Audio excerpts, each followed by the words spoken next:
कि भारत ने ईरान के एक युद्धपोत को अपने कोची बंदरगाह पर रुकने की जगह दे दी है। बैक टू बैक, एक तरफ जहां पहले सवाल यह थे कि आपने मदद नहीं भेजी, वहीं दूसरी तरफ खबर यह आती है कि भारत ने एक ईरानी युद्धपोत को न केवल अपने यहां शरण दी है, बल्कि उनके कैडेट्स को भी अपने साथ सुरक्षित रख लिया है। यह खबर जैसे ही बाहर निकल कर आती है, इस खबर के मायने निकाले जाने शुरू होते हैं कि क्या यह हमने ऐसा करके अमेरिका को चुनौती दी है, क्या भारत अब अंतर्राष्ट्रीय दबाव में आ गया है कि हमें मदद करनी चाहिए थी, अब तक हमने क्यों नहीं की। इस सारी घटना पर हम आज के सेशन में जिक्र करेंगे और अमेरिका जो तैयारी में है ईरान को अधिकतम नुकसान पहुंचाने की, वो इस पर क्या एक्शन लेगा। क्योंकि पूरी दुनिया में IRIS देना, जो कि ईरानियन वॉरशिप था, इसके डूबने के बाद, क्योंकि वर्ल्ड वॉर 2 के बाद कहा जा रहा है कि यह पहली बार इंसिडेंट था कि किसी को टॉर्पिडो से निशाना बनाया गया हो और टॉर्पिडो से किसी जहाज को डुबो दिया गया हो। ये तस्वीरें जब बाहर निकल कर आई थी तो इसमें काफी हद तक ये लगा था कि अमेरिका भारत में आए किसी जहाज को, जो कि भारत में युद्धाभ्यास के लिए आया हुआ था, भारत के अंदर विशाखापट्टनम तट पर मिलान एक्सरसाइज चल रही थी, उसमें यह जहाज आया हुआ था और यहां से वापस ईरान लौट रहा था। तो अमेरिका इसका इंतजार कर रहा था कि एक बार भारत के पानी से बाहर आए और जैसे ही यह अंतरराष्ट्रीय सीमा में चलना शुरू हो, इसे निशाना बनाया जाएगा। ऐसे कयास लगाए जाने शुरू हुए। यहां पर केवल एक ही शिप नहीं, अपितु 3 शिप थे। इनमें से एक डूब गया, 2 बच गए थे। उनमें से जो 2 बचे थे, उनमें एक था IRIS बुशहर और एक था लावन। ये 2 जहाज बचे थे। क्या अमेरिका इन्हें भी टारगेट कर रहा था? इन्होंने क्या किया, उसकी चर्चा करते हैं।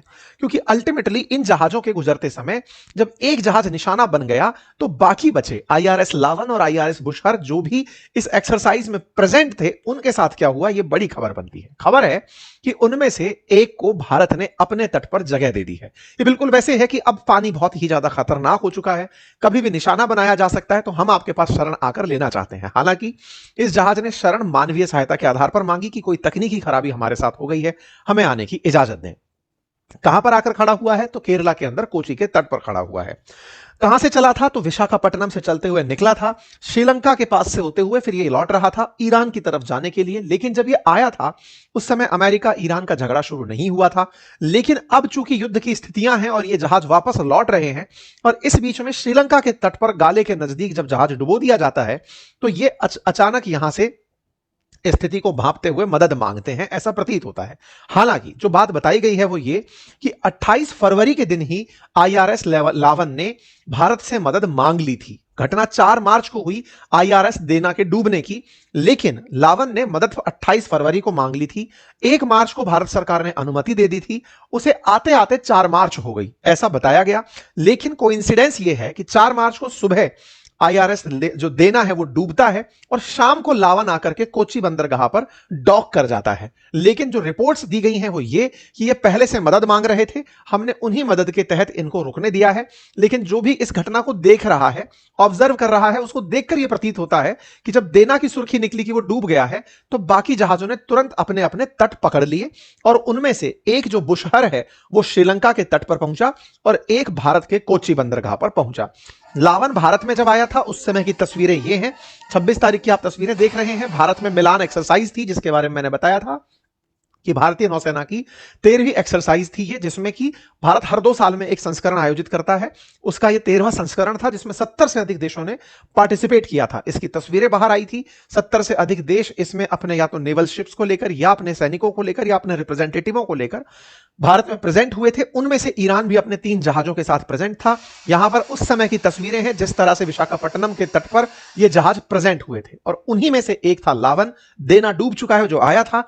लावन को भारत ने हाल ही में अपने यहां जगह दे दी है। लेकिन उससे पहले एक सबसे जरूरी बात, और वो ये कि एक छोटा सा कार्य जो हम अक्सर आपसे रिक्वेस्ट करते हैं, वो है चैनल को सब्सक्राइब करने का। मेरे प्यारे साथियों, जहां आप मुझे सुन रहे हैं उसके नीचे एक सब्सक्राइब का बटन दिया हुआ है, जिसे दबाने में कोई खर्च नहीं आता। आपका समय लगता है 2 सेकंड का, लेकिन आपकी ये 2 सेकंड की कीमत हमारे लिए हौसला बनती है। अगर आप इस छोटे से काम को करते हुए आगे बढ़े तो यह हमारे लिए बहुत ही सकारात्मक रहेगा, हमारे हौसले को बढ़ाएगा, हम आप तक और अच्छा काम लेकर पहुंचेंगे, यह और सुनिश्चित करें। सुर्खी है कि ईरान पर जब हमला हुआ उस समय पर ईरानी जहाज लावन भारत के, मतलब 28 फरवरी को इसने अपने यहां पर रुकने की इजाजत मांगी थी। भारत ने 1 मार्च को इसको परमिशन दी। इसे आते आते 4 मार्च लग गई और जब देना डूबा उसके बाद ये कोची बंदरगाह पर पहुंच गया। अब भारत जो जानकारी सबको दे रहा है वो यही कि ये हमसे बहुत दिन से कह रहे थे कि हम आ जाएं और ये आ गए। अब कोर्सेज एआई पर आ चुके हैं, जाइए, बहुत अल्टीमेट कोर्स है, वर्थ विजिट है, आप जाकर के उसे एक्सेस करिए और इतना ही नहीं अपने और साथियों को उसे रिकमेंड करिए, निश्चित ही आप इससे बेनिफिट पाएंगे। बहुत सारे छात्रों की इस पर प्रतिक्रियाएं बहुत ही अल्टीमेट मिल रही हैं। अब ये संयोग ही है कि देना के डूबने के बाद ये आए हैं, तो फील ये होता है कि देना के डूबने के बाद में इन्हें लगा कि अब चलकर हमें डॉक कर लेना चाहिए। स्थिति भयानक हो चुकी है। अमेरिका ने इसे अपनी बड़ी उपलब्धि करार दिया था कि साहब हमने एक जहाज जो निकला था भारत के जल से उसे यहां पर टारगेट करके निशाना बना दिया है। इस बात को लेकर हालांकि 4 तारीख को भारत में काफी ज्यादा राजनीतिक बयानबाजी हुई थी। अपोजिशन की तरफ से सरकार से सवाल किए जा रहे थे कि आपने अपने यहां एक्सरसाइजेज में आए हुए जहाज को जब यहां से लौट रहा था उसको इस तरह मरता छोड़ दिया, आपने उसके लिए कोई प्रतिक्रिया नहीं दी, आपने अमेरिका से कोई सवाल नहीं किया। सवाल यह पूछा गया अपोजिशन के द्वारा कि आपने श्रीलंका तक में मदद नहीं भेजी। जब कांग्रेस ने यह सवाल पूछे तो इस पर अगले दिन बीजेपी का पलटवार आया। बीजेपी ने अपनी तरफ से जवाब में कहा कि इंडियन ओशन इतना सा ही नहीं है, इंडियन ओशन बहुत बड़ा है और कई देशों की प्रॉक्सिमिटी से होकर गुजरता है। भारत हर जगह से जहां जहां से गुजर रहा है उन सब के लिए जिम्मेदार कैसे ठहरा दिया जाए जब डियागो गार्सिया भी, जो कि इंडियन ओशन में है, अमेरिकी बेस है, ब्रिटिशर्स का है, वो भी यहीं पर ही स्थित है। जहाज जहां गिरा वो भारतीय तट से 250 नॉटिकल माइल दूर था। 250 नॉटिकल माइल से कम दूरी पर तो हमारे से कई देश हैं। हमारे श्रीलंका उससे नजदीक है, मालदीव्स उससे नजदीक है, और तो और हमारे उतनी दूरी पर लगभग इंडोनेशिया, म्यांमार, थाईलैंड ये सब पड़ते हैं। तो हम किस किस की जिम्मेदारी लें? इस तरह से नॉट अवर बिजनेस टाइप का एक मैसेज आया कि हमारे तट से जब ये ऑलरेडी इतना नॉटिकल माइल दूर है, इससे कम दूरी पर हमारे लिए मालदीव्स है, इससे कम दूरी पर हमारे लिए मतलब ये तमाम जगह हैं, Seychelles sorry Thailand 260 nautical miles per है, इंडोनेशिया तो हमसे 92 नॉटिकल माइल्स पर है, म्यांमार तो हमसे और कम दूरी पर है। तो ऐसी जगह पर अगर कोई घटना घटती है तो उसके लिए भारत आंसरेबल कैसे हो सकता है? और रही बात इसकी कि जब ईरान के वॉरशिप ने हमें डिस्ट्रेस कॉल भेजा तो हमने तुरंत प्रभाव से अपना एयरक्राफ्ट वहां भेज दिया था हेल्प के लिए। यह नेवी ने अपनी तरफ से बयान जारी करके बताया। नेवी ने बकायदा इसके लिए प्रॉपर तरीके से जानकारी दी कि हमने क्या क्या सुविधाएं भेजी। आईएनएस तरंगिनी उसी तरफ तैनात था, हमने उसको मदद के लिए भेजा। बकायदा 5 मार्च को शाम को ये इस तरह का पीआईबी अपडेट निकल कर आया। जब पूरे दिन भर इस तरह की बहुत बातें होली तो चर्चा निकल कर आई कि जब देना ने हमें एमआरसीसी कोलंबो के नजदीक वार्निंग साइन भेजा तो हमारी तरफ से, जो कि गाले के बिल्कुल नजदीक था, तो श्रीलंका ने उस पर तुरंत प्रभाव से रेस्पॉन्स दिया और भारत की नेवी ने अपनी तरफ से long range maritime petrol aircraft को 10 बजे ही 4 मार्च को भेज दिया था श्रीलंका की तरफ। और इसने कई ड्रॉपेबल लाइफ राफ्ट साथ में लेकर गया था जिनसे कि इमीडिएट डिप्लॉयमेंट करके लोगों को बचाया जा सके। हमारा आईएनएस तरंगिणी वहीं पर चल रहा था, विसिनिटी में था, तो उसे भी हमने रेस्क्यू एफर्ट्स के लिए भेज दिया था, जो 4 मार्च को शाम 4 बजे उस तरफ पहुंच गया था। तो भारत सदैव इस तरह की चीजों के लिए तैयार रहा है। और आईएनएस इक्षक जो सेल कर रहा था कोची के नजदीक, वो भी मिसिंग पर्सनल्स को ढूंढने के लिए उस क्षेत्र में, श्रीलंका के क्षेत्र में पहुंचा था। भारत की तरफ से यह बयान आया, लेकिन इस बात पर खूब बीजेपी कांग्रेस हुआ। बीजेपी ने बढ़िया तरीके से अपने आंसर्स को लिखते हुए कांग्रेस को ब्लेम किया कि भैया तुम केवल देश की इज्जत को मतलब चैलेंज करना चाहते हो। भारत पूरी तरह से अंतरराष्ट्रीय चीजों में नियमों के अनुसार जो संभव है वो मदद भेज रहा है, हमें इस तरह से दिखाने की आवश्यकता नहीं होनी चाहिए। खैर, ये सारी चीजें जो निकल कर आई कांग्रेस के ऊपर, बीजेपी अगले दिन जब हमलावर हुई तो उस हमलावर स्थितियों में एक और जो पॉजिटिव चीज निकल कर आई वो ये कि श्रीलंका ने उन लोगों को जो यहां पर पीड़ित थे, घायल थे, डूब रहे थे, उनमें से कुछ लोगों को बचा लिया था। 32 ईरानियन सेलर्स को बचा लिया था। श्रीलंका ने अंतरराष्ट्रीय जल में डूबते हुए जहाज से जिन लोगों को बचाया उन्हें अपने यहां शरण दी। इतना ही नहीं, एक जहाज IRIS बुशहर भी उसी तरफ से निकल रहा था जो ईरान का था। उसने भी डिस्ट्रेस कॉल भेजा श्रीलंका के पानी में कि साहब मुझे शरण दे दीजिए क्योंकि घटना देना के साथ हो गई है। तो श्रीलंका सरकार ने उसे भी तत्काल प्रभाव से अपने यहां रुकने की इजाजत दी। श्रीलंका का यह कदम सराहनीय है। श्रीलंका ने अपने आप को गुटनिरपेक्ष बताते हुए कहा कि हम तटस्थ हैं, युद्ध में किसी की तरफ नहीं है, लेकिन अंतरराष्ट्रीय कानूनों से बंधे हैं। अगर कोई जहाज हमसे मदद मांगता है डॉक करने की तो हमने उसे दिया। और श्रीलंका ने इस तरीके से जो 3 जहाज थे उनमें से एक जहाज भारत में है तो एक जहाज श्रीलंका में है, और बकायदा उसने उनको अपने यहां जगह दी। ये श्रीलंका के राष्ट्रपति ने बताया।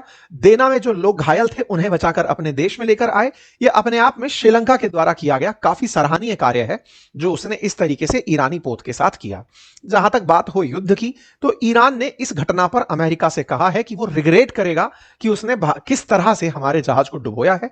लगातार धमकियों का दोनों तरफ से दौर चल रहा है। ईरान के रक्षा मंत्री ने कहा है कि इस तरह से जो घटना घटी वो पूरी तरह से अनएक्सेप्टेबल है और इसका सही समय पर सही जवाब दे दिया जाएगा। ईरान के मिनिस्टर जो रायसीना डायलॉग में आए हुए हैं उन्होंने भी कहा कि एक अनआर्म्ड वेसल को, जिसमें कि जो सैनिक हैं वो बिना आर्म्स के हैं, उन्हें इस तरह से टारगेट करना बिल्कुल गलत है। भारत में ईरान के उप विदेश मंत्री आए हुए हैं रायसीना डायलॉग में और उन्होंने भारत के विदेश मंत्री से भी बातचीत की और अपनी तरफ से यह बातचीत उन्होंने रखी।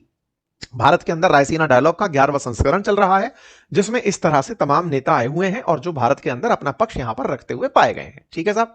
इंडिया मतलब ईरान के मिनिस्टर ने भी ये कहा कि India must ask US why it is targeting Iranian ship in Indian ocean. तो बोले आपको अमेरिका से कहना चाहिए कि आप ईरानियन शिप्स को क्यों टारगेट कर रहे हैं। कुल जमा करके भारत के विदेश मंत्री का बयान आता है और भारत के विदेश मंत्री ने यूएन क्लॉज को मानते हुए अंतरराष्ट्रीय जलों में भारत की तरफ से जो ह्यूमैनिटेरियन असिस्टेंस है उसको भेजने की बात कही कि हम ये सब क्यों भेज पाते हैं। साथ ही साथ ये बात भी बताई कि भारत का स्टैंड क्या है। भारत अंतरराष्ट्रीय जल में जब किसी देश ने हमसे मदद मांगी तो हमने उनको अपने यहां रुकने की इजाजत दी, जब हमारे सामने परेशानियां आई तो हमने रिजॉल्व करने के लिए अपनी सेना को वहां भेजा। भारत ने जो किया वो सबके सामने है। तो भारत सरकार अपने स्टैंड को अब पब्लिक के सामने रख चुकी है कि ईरान के जहाज को हमने मरता हुआ नहीं छोड़ा, हमने शरण दी है। तो उम्मीद है कि आप लोगों के सामने यह जानकारी स्पष्ट हो गई हो। रही बात अमेरिका अब इस पर क्या करेगा, वो ईरान के लीडर्स, नेवी, मीडिया उनके बारे में बयान देते हुए घूम रहे हैं कि अब उनका कुछ नहीं बचा है और हमले की धमकी देते हुए कहा है कि हम ईरान पर अब तक का सबसे बड़ा हमला करेंगे। तो देखते हैं क्या कुछ होता है। जो भी अपडेट्स आते हैं आप तक जरूर पहुंचाए जाएंगे। फिलहाल के लिए इतना ही। चैनल पर नए हैं तो सब्सक्राइब कर लीजिए। अब अगर आपने कोर्स डिस्काउंटेड नहीं लिया है और फिर भी चाहते हैं कि ये चीज आप सीखें तो जाइए, लिंक कमेंट बॉक्स में पिन है और जाकर के आप उसे ज्वाइन कर सकते हैं। Thank you so much.